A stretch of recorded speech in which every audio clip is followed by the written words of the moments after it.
Recorded Books presents an unabridged recording of Downriver by Will Hobbs, narrated by Christina Moore. Chapter 1. I stumbled on a rock that was barely sticking up. My legs were that tired. Flailing for balance, with the pack working against me, I slipped in the mud and almost went down. I still couldn't believe this was really happening. I couldn't believe my dad had done this to me.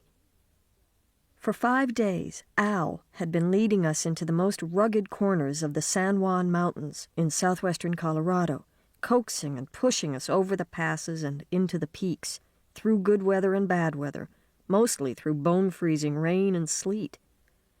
"October in the mountains," Al said with a grin. "You live a whole lot closer to the edge." The going was always either straight up or straight down. We rarely followed trails.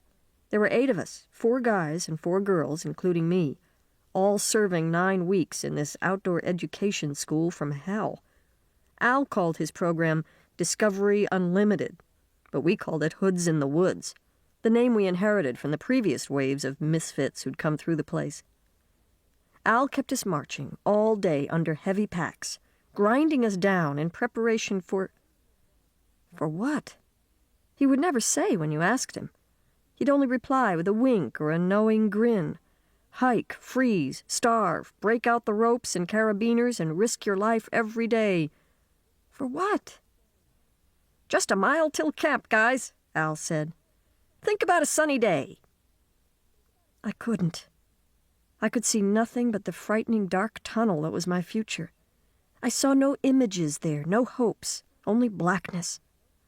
All my happy images lay in the past, all the happy scenes with my dad when it was just the 2 of us. I tried to dwell on the good times as I walked, but those pictures, those voices, only intensified my feeling of loss and left me staring once again into that black tunnel. "How's it going?" Suddenly Troy was walking at my side. "Okay, I guess. You don't look so happy."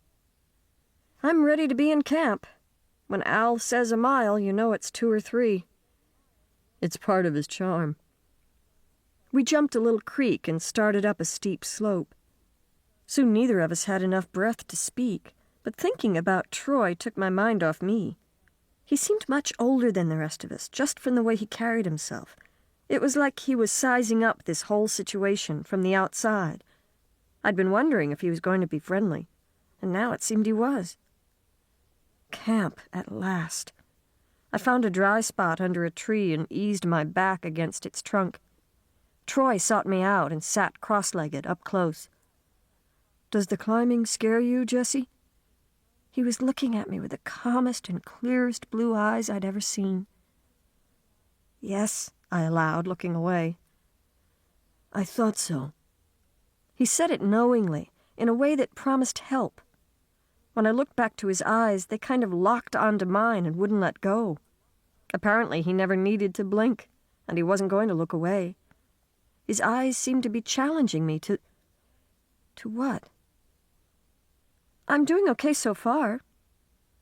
His eyes let me go. For now, I thought. I was fascinated by him. Someone was yelling that he was supposed to be one of the cooks. Troy reluctantly unwound his long legs and said, "Catch you later." We drew in close to the campfire that night, putting off, as always, the moment when we'd have to get into our freezing bags and face the shivering hours of the night.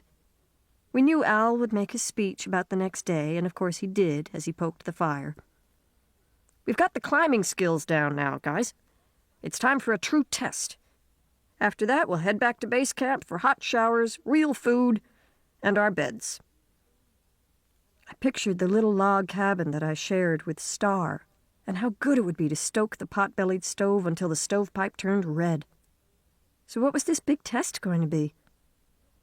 "Tomorrow," Al announced, "you're going to climb Storm King Peak, elevation 13,752 feet, and it's no puppy. You'll know you've accomplished something. We'll draw straws this evening for climbing partners. Troy." To keep listening to this audiobook, I've left you a link in the description so you can do it. at no cost thanks to Audible's 30-day free trial.